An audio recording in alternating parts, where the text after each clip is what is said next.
Friends, today we are going to discuss the first chapter of your physics syllabus in 9th standard, and it is motion and rest. Okay, if I ask you a very basic question about rest, okay, so rest is something which is very clear to you in mind actually, though we can't define it scientifically, but it is clear to you. Okay, so what is rest? When do we say that an object is at rest? So do remember that we say an object is at rest when the object is not changing its position with respect to its surrounding.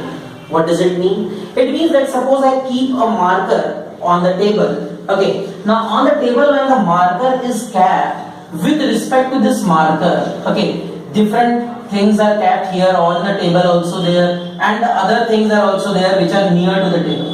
Now you try to understand this, that all these things with respect to these all things, this marker's position is not changing. If it is not changing, it means that it is at rest. So what is the definition of rest? An object is said to be at rest if the object does not change its position with time with respect to its surrounding, and surrounding is the things around the object. Suppose that there is a car which is parked in a parking. Okay, so suppose that a tree is there which is 10 meters away from the car. Okay, now if the car is not moving, it is not changing its position, then with respect to that tree, the distance of the car will remain same. Understood? So what does it mean? It means that the object is said to be at rest if it does not change its position with time with respect to its surrounding. Okay, so rest means object does not change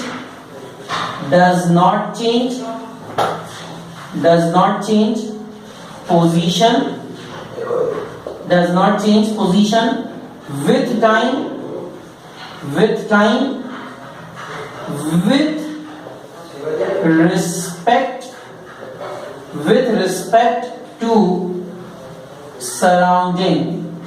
with respect to surrounding. Clear? So this is what is rest. But motion, just opposite of this, an object is said to be in motion. Object is said to be in motion if it changes its position. If it changes its position with time with respect to its surrounding. Okay, so suppose that the same car which was parked, now someone is driving that car. So what will happen, that with respect to different objects its distance will change. If its distance changes with respect to different objects, what does it mean? That it is in the state of motion. So motion and rest, these are the states. Okay, these are the states. So how will you define rest? An object is said to be at rest if it does not change its position with time with respect to its surrounding. And motion means when the object is moving, so it is changing its position with time with respect to its surrounding, and this is what is said to be when the object is in motion. Okay, now a very important question is there, and it is that prove that or show that motion and rest are relative concepts. Motion and rest are relative concepts. Relative concepts means what? Relative concepts means it depends on with respect to which object are we considering motion. Motion and rest are relative concepts.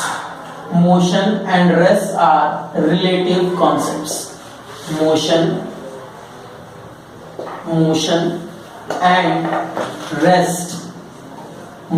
and rest are relative concepts. Okay, now what does it mean? Motion and rest are relative concepts. What does it mean? Now try to understand that. It means that suppose that there is an object. Suppose that there is an object which is at rest. Suppose that there is that car which was at rest, which was parked. Okay. Now, with respect to its surrounding, that car which was parked, with respect to its surrounding, with respect to that nearby tree, with respect to its surrounding, the car was at rest. car was at rest. Okay, so with respect to these objects, it is at rest.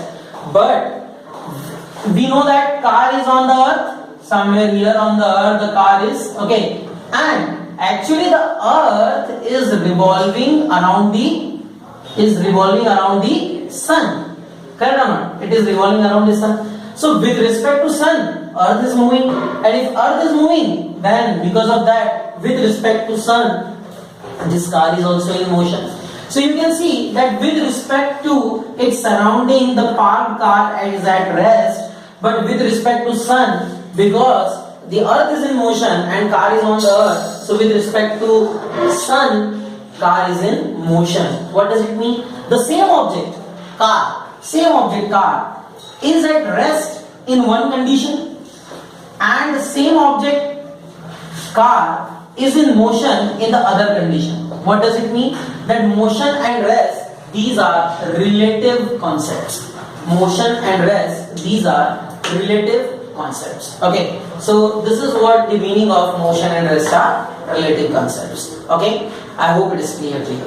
Next, we have to discuss the different physical quantities which we talked about. So out of that, we have to discuss few physical quantities, but before that, we will classify them into different forms. So that also we are going to discuss about the different physical quantities. Friends, now we will be discussing about different types of physical quantities on the basis of whether they require direction or not. See, physical quantities can be classified into two parts. One is scalar and another is vector. Now, what are scalar physical quantities and what are vector physical quantities? Do remember that scalar physical quantities are those physical quantities which require only magnitude, to define them. Okay, but vector physical quantities are those quantities which require magnitude as well as direction to define them. Okay, so vector quantities require magnitude as well as direction. Okay, so suppose that you go to purchase vegetables. Okay, so when you go to purchase vegetables, you say give us 5 kg potatoes or 5 kg onions. Okay, so when you go to purchase vegetables, you say 5 kg. 5 kg possesses only magnitude, it doesn't possess the direction. And shopkeeper will not tell you to stand towards the north or towards the east. So 5 kg is the magnitude. So this is a mass. We are talking about mass, and mass is a scalar quantity. We don't need to define the direction. Similarly, now if we talk about vector, now vector is something which requires magnitude as well as direction. Okay, when you go to ATM or in any restaurant, so on the gate it is written pull or push. Now pull and push, you studied in 8th standard, it is a type of force. When we say type of force, it can be pull or push. Okay, but you know that pull and push, they are different, though we say that you are applying the same magnitude of the force, but their directions are different, and that's why do remember that force is a vector quantity. Force is a vector quantity. So the quantity which requires only magnitude to define it, like mass, so it is scalar. And quantities which require magnitude as well as direction, these are called vectors. I hope it is clear to you.